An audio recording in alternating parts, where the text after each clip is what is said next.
नाज़रीन, इस वक्त पाकिस्तान का मीडिया घुंघरू बांध कर नाच रहा है और ऐसा महसूस होता है पाकिस्तान का जो प्राइम टेलीविजन है, न्यूज चैनल है, पाकिस्तान के बड़े बड़े जैयद, बहुत बड़े बड़े साफी हैं, ये सारे किसी की सी टीम के तौर पर अपना किरदार अदा कर रहे हैं और गेम के अंदर, खेल के अंदर, जो सियासी खेल है उसके अंदर सी टीम का बाकायदा से किरदार अदा कर रहे हैं। गुज़श्ता दिन पाकिस्तान के प्राइम टेलीविजन के ऊपर एक खबर चलती है और खबर जराए से चलती है और जराए ये बताते हैं कि सदर पाकिस्तान को इलेक्शन की तारीख देने वाले हैं। उसके बाद फिर बताया गया कि जराए ये बता रहे हैं कि सदर पाकिस्तान हिजान और इंतशार फैलाना चाह रहे हैं। फिर बताया गया कि जराए ये बता रहे हैं कि सदर पाकिस्तान बुशरा बीबी की खुशनुदी के लिए और बुशरा बीबी को खुश करने के लिए करना चाह रहे हैं। और फिर कहा गया कि जी जराए ये बता रहे हैं कि असल में सदर पाकिस्तान ऐसा कुछ भी नहीं सोच रहे। पाकिस्तान में बाकायदा से मीडिया ने एक बंदर केला खेला, एक ड्रामा शुरू किया, एक ढकोसला ड्रामा किया और उसके बाद हमने देखा कि पाकिस्तान का सोशल मीडिया मुकम्मल तौर पर हरकत में आता है। एक सोशल मीडिया के ऊपर एक ब्रिगेड है, ट्विटर के ऊपर एक ब्रिगेड है जो हमा वक्त तैयार रहती है। उन्हें कुछ बातें फीड की गई, कुछ खबरें फीड की गई, एक ही तरह की लाइन, एक ही तरह की बात, एक ही तरह का तज्जिया, एक ही तरह की गुफ्तगू,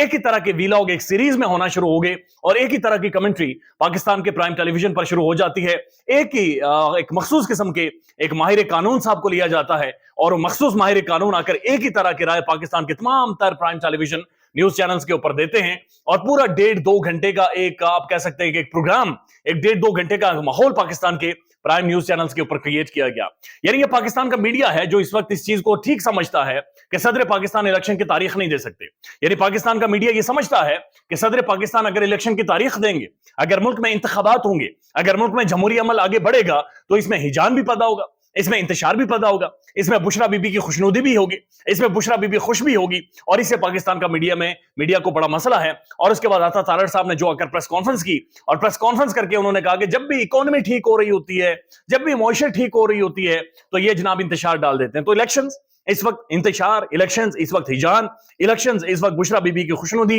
इलेक्शंस इस वक्त पाकिस्तानी मीडिया के लिए मिर्चें, इलेक्शंस इन सब के लिए इस वक्त अजाब बने हुए हैं और इन्हें समझ नहीं आ रही कि इलेक्शन से कैसे जान छुड़ाएं। हबीब अकरम साहब बाकायदा से कहते हैं कि मुल्क के अंदर ये इस वक्त आमरीत को कबूल कर लेंगे, यानी मार्शल लॉ लग जाए, आइन पाकिस्तान का मुअत्तल हो जाए, सारे सियासतदान जेलों के अंदर चले जाएं, लेकिन इंतखाबात नहीं होने चाहिए क्योंकि जो कैदी अटक जेल के अंदर मौजूद है, वो जब से जेल के अंदर मौजूद है 3 इंतखाबात पाकिस्तान में हुए हैं और उसने one sided victory Imran Khan ने ली है। अब ये तो एक खबर है, लेकिन इसी से जुड़ी हुई दूसरी खबर ये देखें कि पाकिस्तानी मीडिया के ऊपर जब बाकायदा वर्ल्ड कप का जो एशिया कप का जिक्र हो रहा है, इंडिया पाकिस्तान के मैच की कमेंट्री हो रही है, उसके ऊपर प्रोग्राम्स हो रहे हैं, सईद अजमल साहब भी वहां पर बैठे हुए हैं और पाकिस्तान की एक न्यूज एंकर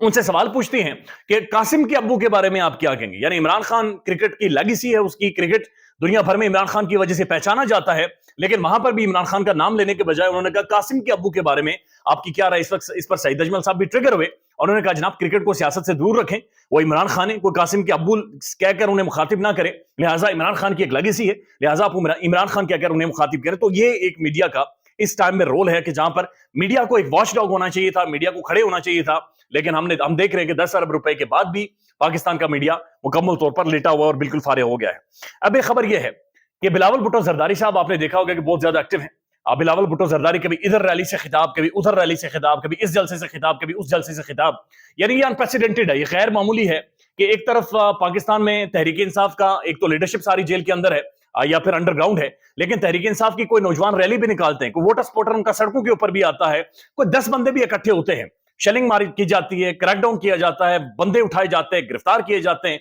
पुलिस लाठी चार्ज करती है, लेकिन दूसरी तरफ निगरान सेटअप में बिलावल भुट्टो जरदारी साहब जिधर दिल करता है, जहां दिल करता है, जलसे भी कर रहे हैं, कैंपेन भी चला रहे हैं, गुफ्तगू भी कर रहे हैं, बातचीत भी कर रहे हैं और प्रेस कॉन्फ्रेंसेस भी हो रही हैं जो कि स्टेट टेलीविजन पर भी ब्रॉडकास्ट होती हैं। बिलावल साहब ने एक जलसे से खिताब किया और खिताब करते हुए उन्होंने साबिक DGISI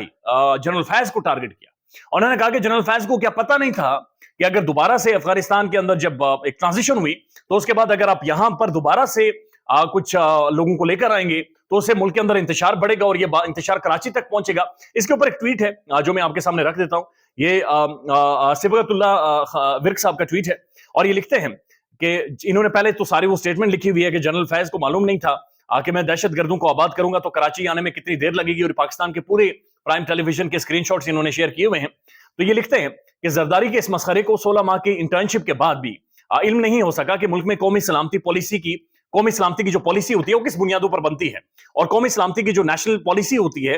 वो सिर्फ एक DGISI नहीं बना रहा होता, बल्कि वो पूरी जो रियासत की मशीनरी होती है वो बना रही होती है। تو وہ کہتے ہیں کہ اسے یہ نہیں پتا کہ قومی پالیسی پاکستان میں بنتی کیسے ہے. اس کی والدہ طالبان کو اپنے بچے قرار دیتے نہ تھکتی تھی، جبکہ ان کا جو باپ ہے ڈرون حملوں میں بے گناہ پاکستانیوں کو کے خون کو امریکہ کو بیچتا تھا، یعنی باقاعدہ سے بیچا جاتا تھا بے گناہ پاکستانیوں کے خون کو. اور بہت ساری اور بھی چیزیں ہیں، یعنی وہ کچھ امریکنز کی آپ کتابیں پڑھیں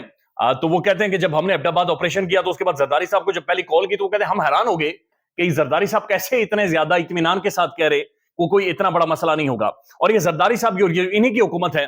جو کہتے رہی امریکن سے کہ آپ ڈرون حملے کرتے رہے پاکستان میں، ہم دوسری طرف پبلک پوزیشن ڈیفرنٹ لیں گے لیکن ہم آپ کے خلاف جناب کوئی کنکریٹ سٹیپ نہیں لیں گے. لیکن بلاول بھٹو زرداری صاحب اب دوبارہ سے انقلابی بن گئے اور اب دوبارہ سے ایک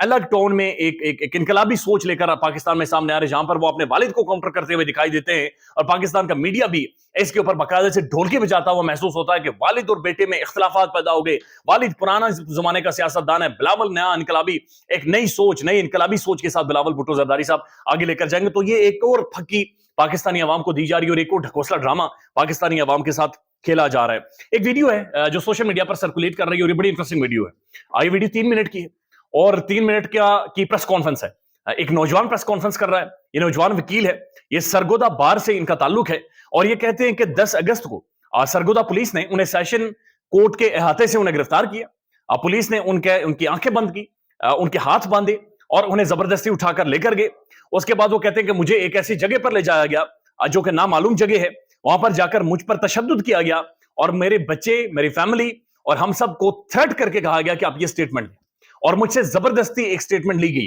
اور اس سٹیٹمنٹ کا باقاعدہ سے استعمال کیا جائے گا. لہٰذا وہ کہتے ہیں کہ کسی بھی سٹیٹمنٹ سے میرا کوئی تعلق نہیں ہے. مجھے سیشن روڈ سے گرفتار کیا.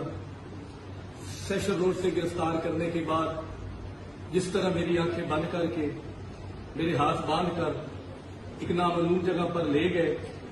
اور جس طرح مجھے وہاں پہ رکھا گیا اور جس حالات میں رکھا گیا اور جو مجھ پہ پریشر کریٹ کیے گئے اور مجھ سے ایک زبردستی سٹیٹمنٹ پولیس نے دلوائی، میں اس کی پرزور الفاظ میں مذمت کرتا ہوں اور اس سے ڈس ایگری کرتا ہوں. میں اور مجھے وہاں پہ جو تھریٹ دیے گئے، بچوں کے تھریٹ، فیملی کے تھریٹ اور ایک تھریٹ کہ شفقت امان ہمارے قبضے میں ہے،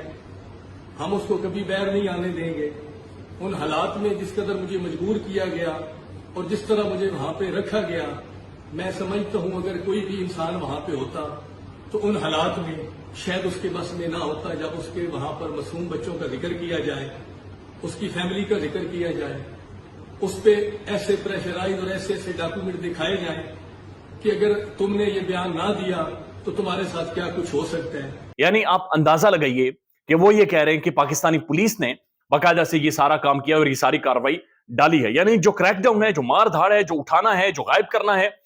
وہ سلسلہ ابھی بھی جاری ہے اور یہ سلسلہ رکا نہیں ہے. دو کے نگران سیٹ اپ ہے اور شہباز حکومت کی پالیسیز انہیں سمجھا جاتا تھا لیکن ان کی کنٹینیویشن نگران سیٹ اپ میں بھی ہم دیکھ رہے ہیں. ڈالر کا بھرکس نکل گیا ہے، ہم دیکھ رہے ہیں انٹر بینک میں بھی، اوپن مارکیٹ میں بھی ڈالر بہت زیادہ نیچے آیا اور جو انٹر بینک ہے وہاں پر ڈالر 300 سے نیچے آ گیا 297 روپے پر اس وقت. اور ظاہر ہے میسو کریک ڈاؤن ہوا ہے لیکن اس کے اوپر اسحاق ڈار صاحب کی جو سٹیٹمنٹس ہے وہ آج بھی پاکستانیوں کو منہ چڑھاتی ہیں، جہاں پر ڈار صاحب یہ کہتے ہوئے دکھائی دیتے ہیں کہ میں جب جہاز کے اوپر بیٹھا تھا تو ڈالر 6 روپے نیچے آ گیا تھا. اب یہ سمجھ نہیں آ رہی کہ جہاز کے اوپر بیٹھنے اور ڈالر 6 روپے نیچے آنے سے کیا تعلق تھا. پھر وہ کہتے ہیں کہ IMF کے ساتھ جب وہ امریکہ میں بات چیت کرنے گئے تو پیچھے جو اسپیکولیٹرز تھے، جو اسپیکولیشن کرنے والے تھے، ان کی وجہ سے ڈالر اوپر گیا، لہٰذا ان کی وجہ سے ڈالر 20-25 روپے اوپر گیا، لہٰذا مجھے اس چیز کا کوئی قصوروار آپ نہیں کہہ سکتے، میرا کوئی مسئلہ نہیں تھا. پھر وہ کہتے ہیں کہ جناب جو بین الاقوامی ادارے ہیں انہیں یہ ڈر ہے کہ ڈار واپس آ گیا تو ڈالر کو 200 سے نیچے لے کر آ جائے گا. یہ وہ باتیں، گفتگو ہے، سوچ ہے جس کے اوپر پاکستان میں جھوٹی اور بے بنیاد پالیٹکس کی جاتی ہے. آج جھوٹے اور بے بنیاد وعدے کیے جاتے ہیں اور پاکستان کا سسٹم جو سیاسی کھوکھلا ہوا ہے اس کی بنیادی وجہ اسی طرح کی کلیشے قسم کی ایک منطق سے ہٹی ہوئی، ایک جھوٹی فراڈ پر مبنی، ایک بالکل آؤٹ آف دا کانٹیکسٹ جا کر گفتگو ہے جو کہ پاکستان میں چلائی جاتی ہے بدقسمتی سے. خیال رکھیے گا اپنا. اللہ حافظ.